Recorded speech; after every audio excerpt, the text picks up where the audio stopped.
Good morning students. आज की इस वीडियो में हम पढ़ेंगे प्रेजेंट इंडेफिनिट टेंस।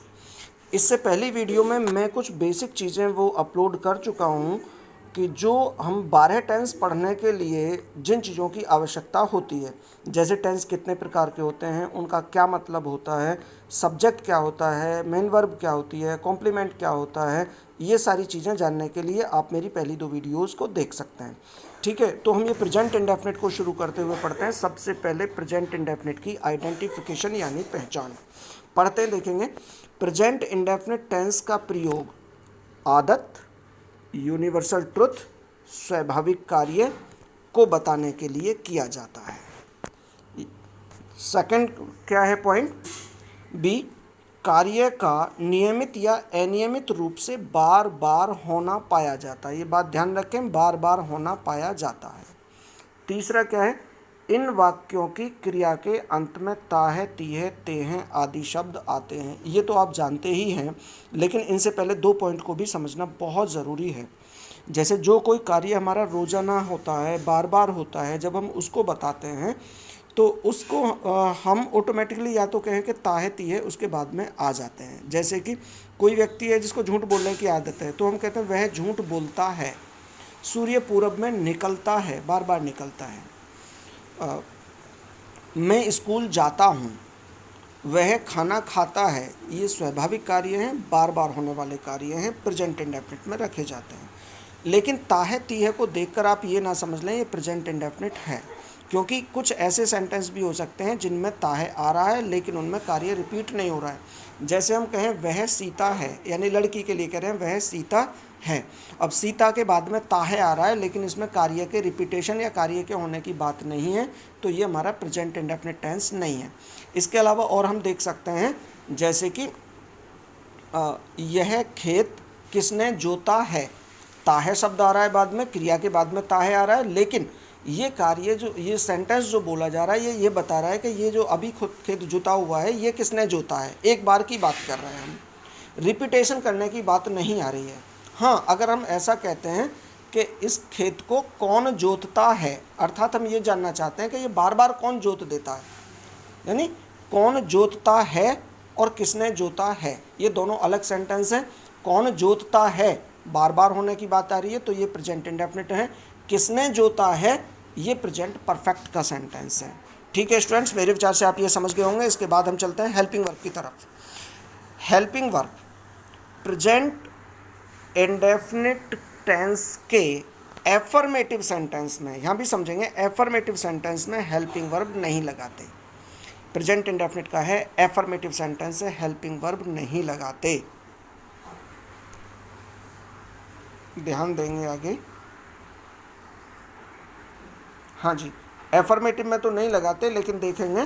परंतु नेगेटिव तथा इंटेरोगेटिव सेंटेंस में एक वचनकर्ता सिंगुलर नंबर के साथ डज तथा बहुवचनकर्ता के साथ डू का प्रयोग करते हैं। मतलब डू या डज है वो एफर्मेटिव में यूज नहीं करते, बल्कि नेगेटिव और इंटेरोगेटिव में यूज करते हैं। ठीक है, अब इसी तरह से समझेंगे आप मेन वर्ब को भी।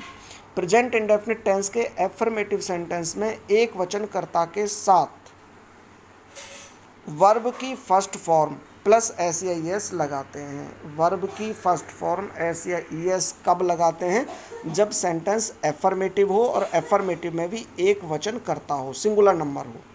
और उसमें क्या लगाते हैं, एस या ई एस। अब समझ लीजिए, एस जनरली सब जगह लगाते हैं, लेकिन ई एस का मतलब कहाँ होता है, जहाँ शब्द के बाद में, वर्ड के बाद में S, S H, C H, X, O आदि आते हैं, तो उसके बाद में एस ना लगाकर ई एस लगाते हैं।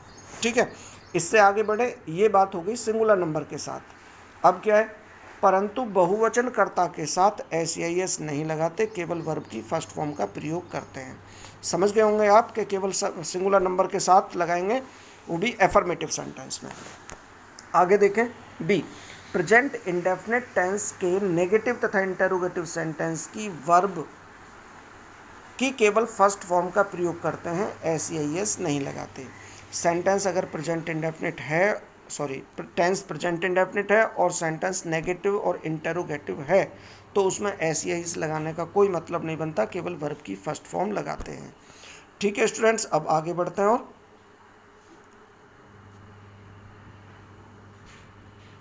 ये थे हमारे हेल्पिंग वर्ब और मेन वर्ब से संबंधित जानकारी। अब हम देखेंगे एफर्मेटिव सेंटेंस हम लेंगे और एफर्मेटिव सेंटेंस को हम किस तरीके से बनाते हैं। तो एफर्मेटिव में हम वर्ड ऑर्डर यूज करते हैं। तो वर्ड ऑर्डर अगर एफर्मेटिव है तो हम उसका वर्ड ऑर्डर कैसे यूज करेंगे ये देख लें। सबसे पहले सब्जेक्ट, उसके बाद हेल्पिंग वर्ब फर्स्ट, उसके बाद हेल्पिंग वर्ब सेकंड, उसके बाद मेन वर्ब, उसके बाद ऑब्जेक्ट और उसके बाद फिर कॉम्प्लीमेंट। अब यहाँ एक बात समझिए कि ये जो ऑर्डर है वो मैंने 12 टेंस के हिसाब से जनरल बनाया है। इसमें आप ये कंफ्यूज मत होइए, हेल्पिंग वर्ब इसमें जब एफर्मेटिव में लगाते ही नहीं है तो इसमें क्यों है। मैंने सिर्फ इसलिए लिख दिया है यहाँ पर क्योंकि यही ऑर्डर हमारे 12 टेंस में काम आएगा।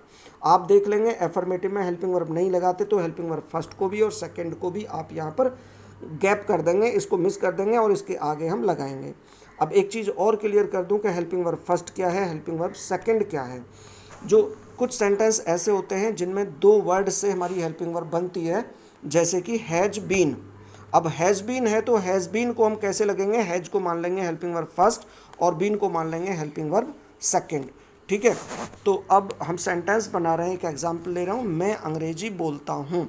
अब इसी ऑर्डर में रखेंगे। मैं का मतलब सबसे पहले सब्जेक्ट लगाएंगे तो हमने यूज कर लिया आई।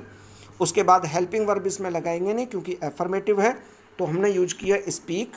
और स्पीक हमने क्यों यूज किया है कि आई को हम जनरली प्लूरल के रूप में रख लेते हैं, इसलिए एस या एस भी इसमें नहीं लगाया गया। उसके बाद चाहिए हमें ऑब्जेक्ट। ऑब्जेक्ट हो गया हमारा इंग्लिश, आई स्पीक इंग्लिश। ठीक है, दूसरा सेंटेंस है वह एक पत्र लिखता है, तो क्या बन जाएगा, ही। हेल्पिंग वर्ब लगाएंगे नहीं क्योंकि एफर्मेटिव है और मेन वर्ब में एस या एस का प्रयोग करेंगे। एस या एस लगाएंगे तो हो जाएगा ही राइट्स अ लेटर। ठीक है, इसके बाद क्या है, वह दिन भर मूवी देखता है, he watches the movie all day. ठीक है स्टूडेंट्स, इसके बाद फिर हम आगे बढ़ेंगे सेंटेंस नेगेटिव सेंटेंस। अब नेगेटिव सेंटेंस क्या है, नेगेटिव सेंटेंस में भी हम वर्ड ऑर्डर पढ़ लें। सबसे पहले सब्जेक्ट, फिर हेल्पिंग वर्ब, उसके बाद में नॉट, उसके बाद यदि हेल्पिंग वर्ब सेकंड है तो ये लगाएंगे, उसके बाद मेन वर्ब, उसके बाद ऑब्जेक्ट, उसके बाद कॉम्प्लीमेंट। बहुत अच्छी तरह से इस वर्ड ऑर्डर को समझ लीजिए और ये देख लीजिए जो वर्ड उसमें आया हुआ है वो लगाएंगे, अगर नहीं आया तो उसके जगह छोड़ देंगे और आगे बढ़ जाएंगे। जैसे कि हमने लिखा है वह एक पत्र नहीं लिखता है, तो क्या बन जाएगा, subject he does not write a letter. ठीक है, उसके बाद वह आजकल मुझे फ़ोन नहीं करता है, ही does not call me now A days. ठीक है स्टूडेंट्स, ये नेगेटिव सेंटेंस हो गए। इसके बाद हम पढ़ते हैं interrogative first type. Interrogative first type क्या होते हैं, जिनमें सबसे पहले क्या शब्द हिंदी में आते हैं और उनमें हम यस और नो में उसका आंसर हम दे सकते हैं। तो उसका ऑर्डर क्या होता है, helping verb first, subject, not, helping verb second, main verb, object, complement. Sentence ले रहे हैं, क्या वह एक पत्र लिखता है, तो सबसे पहले हेल्पिंग वर्ब यूज के लिए हमने does he write a letter. ठीक है, उसके बाद क्या तुम उसे आजकल फ़ोन नहीं करते हो, do you not call him now A days. ठीक है, ये हमारे इंटरोगेटिव सेंटेंस थे जिनमें सबसे पहले हेल्पिंग वर्ब का प्रयोग करके हमने सेंटेंस बनाया। अब इंटरोगेटिव सेकंड की बात करते हैं हम। इंटरोगेटिव सेकंड सेंटेंस कौन से होते हैं, जिनमें हम सबसे पहले क्वेश्चन वर्ड इंग्लिश के सेंटेंसेस में लगाते हैं, लेकिन अगर हिंदी का है तो उसमें सबसे पहले ना होकर बल्कि उसमें इंटरोगेटिव वर्ड बीच में आएगा। देखेंगे क्वेश्चन वर्ड और वर्ड ऑर्डर पढ़ेंगे। Question word, helping verb first, subject, not, helping verb second, main verb, object, complement.